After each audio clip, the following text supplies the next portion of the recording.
Армысыз, қалың елім қазағым. Кезекті тақырыпты әлемдік және отандық тігін фабрикаларына арнайық. Кезінде дүркіреп тұрған отандық тігін фабрикасына көз салайық. Видеоны соңына дейін көріңіздер. Кем дегенде қызық болатынына кепілдік берем. Кеттік.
Қазіргі күйі қорқынышты ма?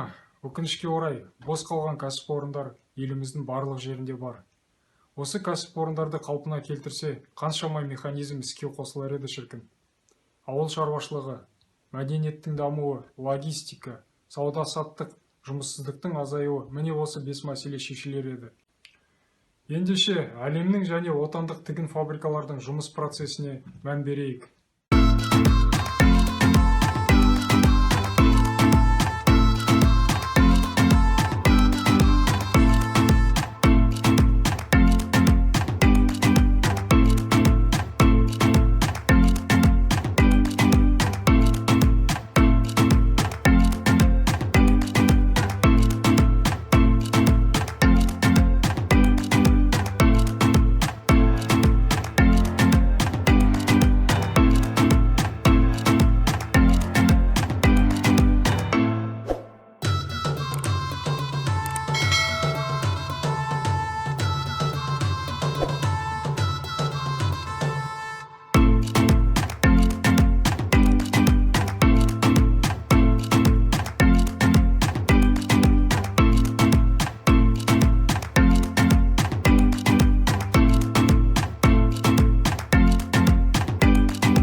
автоматтандырылған лазерлік қондырғы.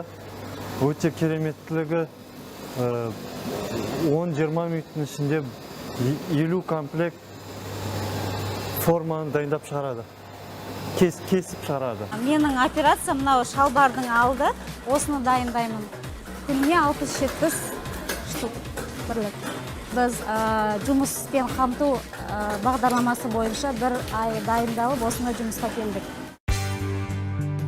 Біздің инновациялық өндірістік кешенде қазіргі күнде 200-ден астам жұмысшы жұмыс жасайды. Біздің экономикамызға байланысты даму үшін осындай шикізаттық емес өндірістік жұмыс орындарын көптеп салынса екен дейміз. Hello. How are you? Good. And you? Nasim Turkey. Businessman, big businessman. Big businessman. Yeah, fabric businessman. Sell to Dubai? Yeah, everywhere. Everywhere. Dubai, Algeria, Iran, Wow. Spain, France, Morocco, everywhere. Okay. Yeah. Good. Kaftan, Farasha, Libya, Sadar, every item. Sandals, lace. How are you? What's your name? Tamerlan. Tamerlan. Wasim. Okay. Nice Kazakhstan. Bye. Bye. इधर भी ले लो photo What? Photo ले लो नहीं तो Okay. It's sell to Dubai. हाँ Algeria. Spain, France, Europe. हाँ जो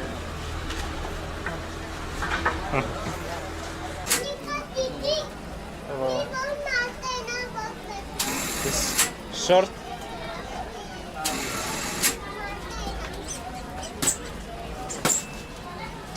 Міне шортылар осындай жерден кейде даравидан тігіліп шығады. Бізде ондай жоқ сияқты. Coffee to लाना है, एक coffee.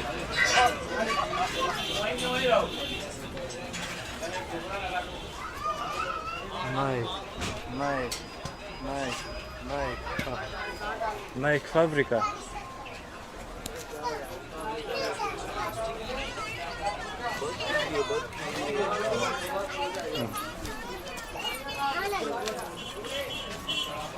Өздеріңіз көргендей, Nike осындай жерде тігіледі.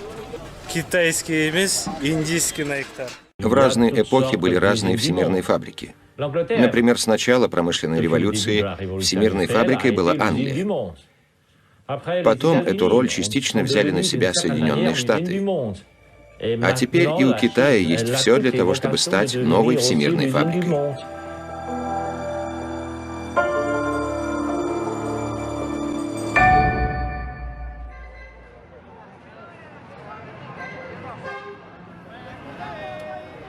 На перекрестке в Датанге, рабочем поселке с населением 300 тысяч человек, какое-то сборище. Наверное, это безработные ищут работу.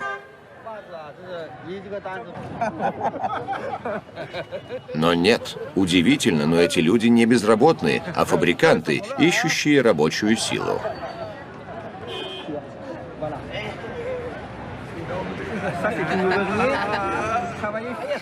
Мне нужно 20 опытных людей для работы на цифровых машинах. Мне тоже нужны опытные люди.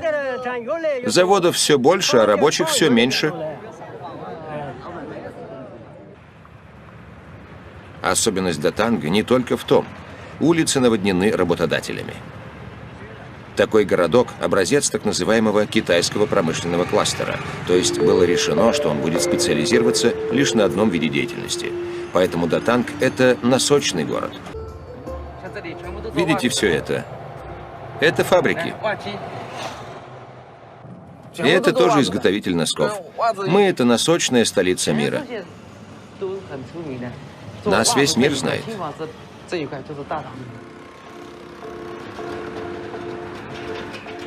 Тут все вертится вокруг носков. Поэтому повсюду на улицах мы видим, как люди развозят нитки. Это сырье для носков.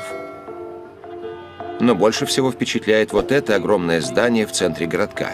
Носочный рынок. Постоянная ярмарка носков. Под этой крышей можно найти только носки. Это рынок для профессионалов. Частных лиц сюда не допускают, только оптовиков. Только в Китае можно найти города, специализирующиеся лишь на одном виде деятельности ради сверхэффективности в экспортной торговле. Треть всех носков, продающихся в мире, производится здесь. А это носочная фабрика, на которой работает господин Чу. Она принадлежит его дяде, и тут трудится 800 человек. В фабрике есть павильон, где выставляются все имеющиеся модели. Тут у нас свыше 900 разных моделей. Вот это особая модель для Испании, для магазинов Carrefour. Оптовая цена в среднем 25 евроцентов за пару. В некоторых случаях может доходить до 40 евроцентов. Это носки для Таиланда. У нас заказ на 4 миллиона пар только для Таиланда. 4 миллиона пар в год. В Таиланде ритейлеры продают пару по 3-4 евро. Представляете размер их прибыли? Она огромна, но выигрыши оказываются все. Они за счет прибыли, а мы за счет объема, так как производим огромное количество носков. Датанг является носочной столицей уже около 20 лет. Сложилась она стихийно, но китайские власти затем активно поощряли эту тенденцию. Вот и владелец, дядя господина Чу. Политика правительства – поощрять открытие фабрик. Мы практически не платим налогов, да и электричество недорогое. А еще правительство начало внедрять социальные программы. Рабочим тут платят на сдельной основе. Они получают 150-200 евро в месяц. Фабрика также их кормит и предоставляет жилье. Зарплаты сейчас растут с каждым годом, так как растет и прожиточный минимум. Тігін тігу, тоқыма тоқу, текемет, алаша, сырмақ, киіз басу осылардың барлығы біздің әжелерімізден қалған қолөнер. Тіпті түркі мәдениеті әлемнің дамуына үлкен үлес қосты. Қазақ контентін дамыту мақсатында видеоның астында пікір қалдырып, арнама жазылып қойыңыз. Бұл менің жаңа видео түсіруіме шабыт береді.